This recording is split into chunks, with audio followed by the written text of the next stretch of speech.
We're at Magnolia RV Resort.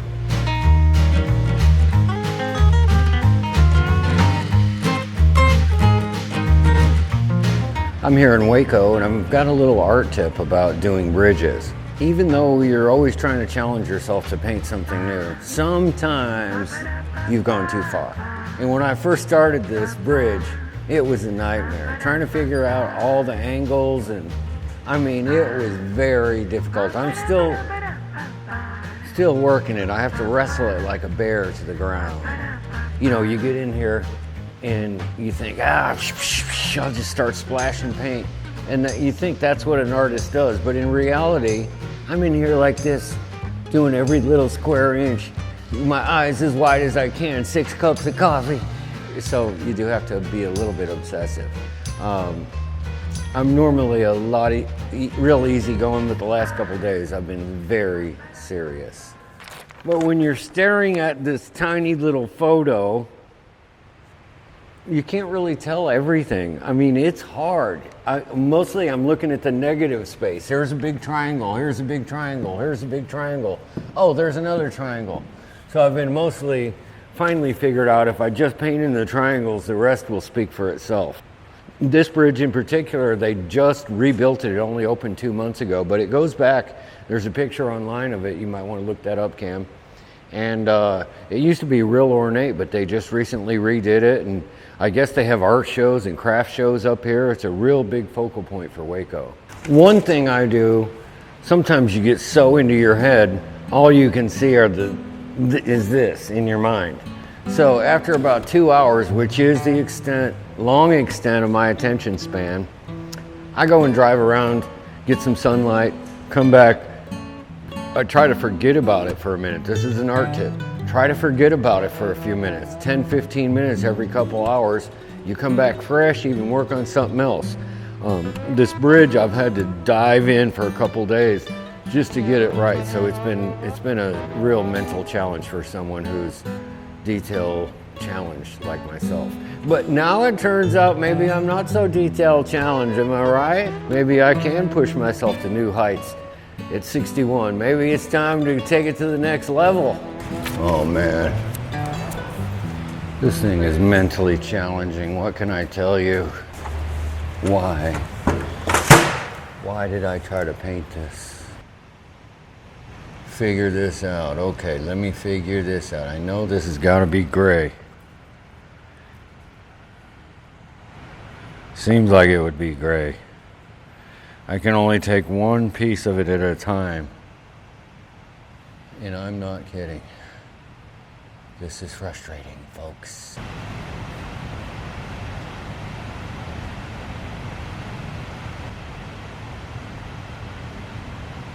Of gray right there.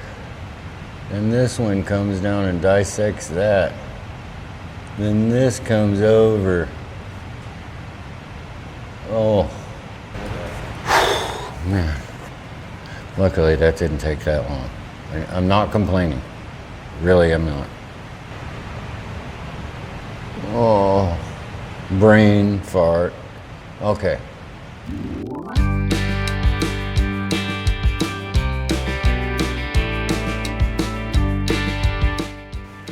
Okay, art tip. Painting tractors. Now, I had an old tractor, a couple years older than this one, and I loved it. And it was an old Ford 8N. So when I got to paint this, I just noticed it over there, and I'm like, that's going in the painting. It was just a hoot, because I've actually ridden and mowed my pastures with an old tractor like this.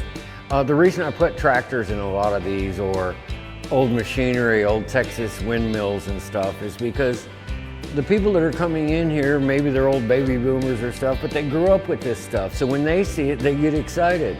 So that only makes your mural more fun and part of their life that they can really just enjoy. Anytime you can mix a little nostalgia in there, it's real fun, because a lot of people like looking back and looking forward. Art tip, another art tip right there. Knowing your audience, that's very important. A lot of people go off on a tangent and want to put their ideas in it. It is your art. But if nobody wants to see a giant portrait of Jimi Hendrix right here, there's no reason to put it in there. They may like that, but it's not exactly what this is about. I want the Texas experience. I want to give them the flavor of Texas when they walk in the room. Oh, well, one thing about noticing the difference in colors is just by really looking deep into it. I actually have trained myself over these years to separate the highlights from the mid-tones and then the shadows. That's how you look at everything. Yeah, of the real world. You're constantly like looking at everything and examining the highlight and how it folds back into the shadow areas. I mean, it makes you crazy all day. That's what you're driving around thinking about. It's a wonder I haven't had any car wrecks, because I'm constantly thinking and looking at the landscape as I'm driving. So I'm just going in here and looking to see if there's anything I can make look more real. Be surprised just putting a nut and bolt here will get an old guy that used to have one of these excited. And by old guy, I mean me. Just to see this strap that goes around and holds the transmission on there. That's just cool, man.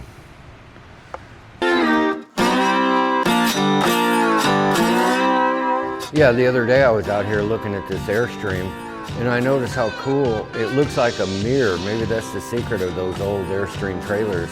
The Airstream itself is like a mirror, so I didn't put the pool in here, but it is kind of cool. I was able to reflect the grass in the painting. That thing was really fun to paint. Oh, here's an art tip. If you're going to paint a metallic surface, you can do it in black and white, but you got to make sure there's some blue in there. I don't know why, but it reflects the sky just enough to where you've got to have some blue in it to make it look like it's metallic. Not metallic blue, just blue. Another art tip is that you've got to watch the way that it turns. You know, it's a cylinder, so it's curving around. The door isn't just flat stuck in there. You got to actually remember that the windows are curved with the shape of the trailer itself. So if you do it flat, it's not going to look right. So you've got to actually look at your reference material and be tight with it.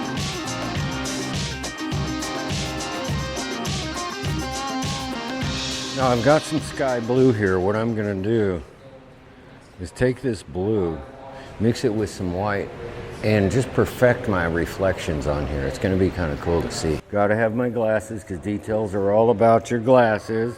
With the AC on, it dries up the old paint a lot.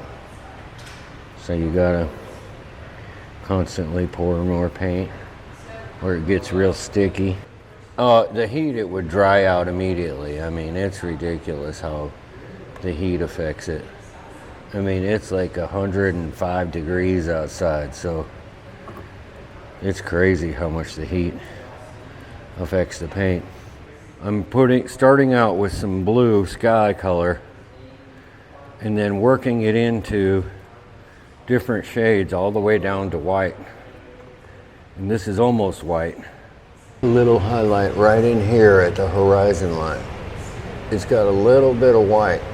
I don't know if you can see it, but I can certainly see it. Right at the top of the buildings.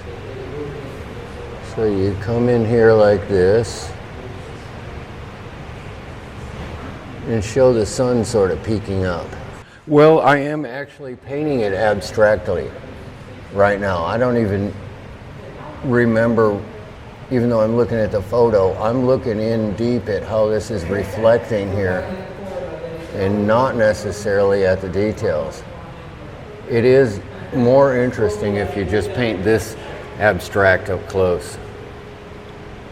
So I'm doing my classic wet on wet technique where I'm putting the color on the wall and blending it wet into wet. I have about 5-6 minutes to work just some different shades in there. You don't want it to look flat. You want everything to look like the sun's hitting it and it's moving away from the sun.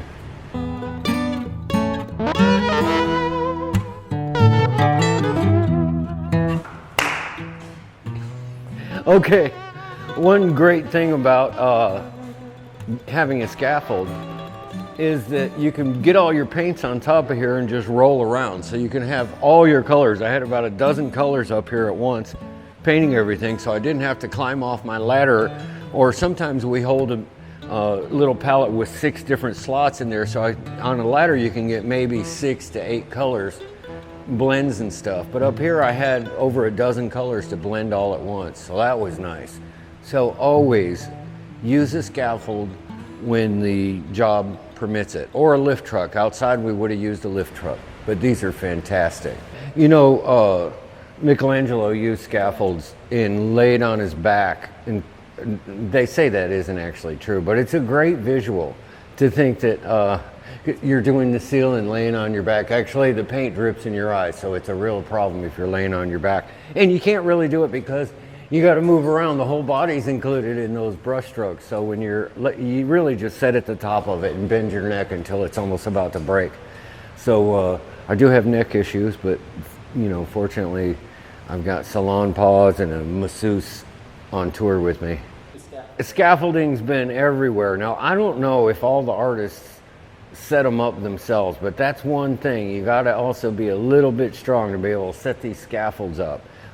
Diego Rivera had guys that did it, and they would set up a whole wall of scaffold. This one's nice because it's called a Baker scaffold, and it really, you can move it around. It's fantastic. I have been working up on top, but I'm going to go back over it and do it at about this level. Oh yeah, I got to add some wispy clouds up there too, so that's going to be a thing I've got to do. I'm really not that much of a perfectionist. I just really have this desire to not leave anything behind I should have done, because I only learned this through experience, but from not being 100% satisfied and leaving it and then hearing later or seeing it later and kicking myself for not having time to go fix it. You know, in business, you gotta do perfectionism, because nobody wants to be the client that gets the half-ass phoned-in painting. They all want a masterpiece. That's just something you have to accept if you choose this to be your career. Every week you're doing the very best you can, because you've given these clients and these folks that buy these paintings your word that you will do that. So a little bit of perfectionism isn't all that bad. Okay. Oh yeah, that's all good. I'm going through about 50 brushes. Now, I buy new brushes each job because after a while on these walls they wear out. And then they're a secondary shading brush. They can't use them for details because they kind of get fish mouth and flared. So you make sure this could be a good art tip. Make sure you include extra money in your budget for brand new brushes, because you need brand new ones. I've gone through a lot this project, and I'm so relieved. It's just such a great feeling to have brand new brushes. This week we got actual good deals through couponing at the art supply place, so we were able to buy a few extra brushes and not feel the pain of those $16 brushes that are only going to last for one day. Sometimes it's frustrating. I'm calling to all brush makers, please make some brushes that last more than 2 days on the wall, please. We're getting brushes and everything to do mass production. When we have 10 artists on a job, we got to think about mass production, not some little, we got the rest of our life to do this. We have a set time allowed, a set budget. Business is, without being good at business, you don't last long in the art, because you just lose money every time. If you take too long, your techniques confuse you, it takes you too long, you never get the thing done, and you lose money. All you artists out there that are doing stuff too cheap, don't do it. Don't be giving this stuff away. This is expensive because it takes a lot of time and lots of years of practice. This is my 46th year in business. So I look back and think, wow, I've done this my whole life. I got to quit wasting money on this and that. And that's one of the perks in ways I've been able to survive, is just knowing where to cut costs. So don't let anybody kid you. You might be thinking you're doing it for fun, but you better do it for business. if you want to keep doing it. To me, it's really important to give every painting you do everything you have, no matter what. Sure, this is for an RV resort. It's not highfalutin. It's, just for regular people. But what's wrong with that? There's nothing wrong with it. I'm making the most I can do with the time allotted. And to me, that's all you're trying to do as an artist. You don't have to hit somebody else's goal by doing pictures of dead pigs or something. I don't know what other people are painting. If a lot of artists go into making art like to be famous and wealth and fame, that's not really my goal. I just always have enjoyed doing it, and people keep calling me over and over to do it, so I just have been really blessed to be able to do this my whole life.